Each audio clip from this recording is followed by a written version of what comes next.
वाला बहुआ की बोल भौजी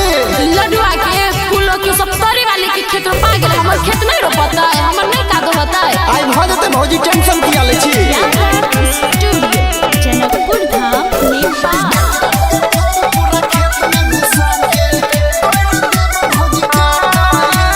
सुखै छै खेत फाट गेल ही दरार रे फाट गेल ही दरार रे सुखै छै खेत फाट गेल ही दरार रे देखि के हो जाय माथा खराब लागे के बीत जैसे भागो ये ट्रैक्टर के फार्म पूरा खेत में घुसा के कोई न देव भौजी का दो ये ट्रैक्टर के फार्म पूरा खेत में घुसा के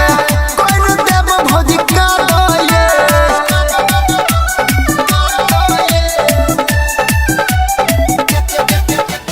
डीजे मुन्ना छिटकी बजा मधुबनी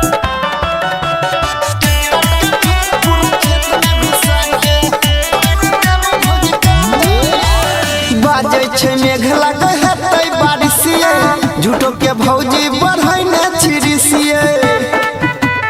ये भौजी बाजे छै मेघ लगे हेतै बारिशिए झूठो के भौजी बढ़ै ने छिरिसिए अगल बगल सब धान रोपेले अगल बगल सब धान रोपेले बजे छ होया ने लहजोए ये भौजी सुन ना ट्रैक्टर के फार्म पूरा खेत में घुसा के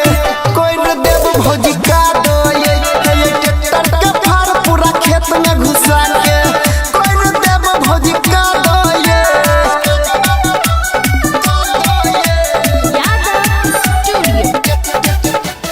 डीजे मुन्ना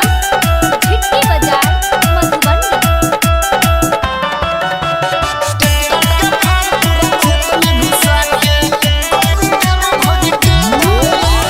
डीजल छे महंगा न जो तब उधारिए